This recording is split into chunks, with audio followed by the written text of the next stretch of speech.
জানতে পারলাম যে এখানে বিল্লাল হোসেন নামে একজনের মরদেহ মাটিতে পুঁতে রাখা হয়েছে। উনি গত 4 তারিখে নিখোঁজ হয়েছেন। আমাদের থানায় একটা অভিযোগ ছিল, আমরাও খোঁজাখুঁজি করছিলাম। ভিকটিমের যারা আত্মীয় স্বজন আপনজন, যে ওনার বোন এখানে আছেন, ওনারা খোঁজাখুঁজির প্রেক্ষিতে মূলত এটা পাওয়া গেছে এখানে মাটি চাপা দেওয়া অবস্থায়।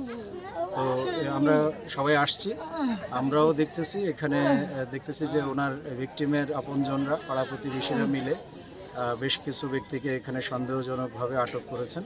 আমরা সবাইকে থানায় নিয়ে গেছি। আমরা অত্যন্ত গুরুত্ব সহকারে এদের সবাইকে জিজ্ঞাসাবাদ করব এবং এই ঘটনায় যারা প্রকৃত অর্থে দোষী, যারা জড়িত, প্রত্যেকেই আমরা আইনের আওতায় নিয়ে আসবো।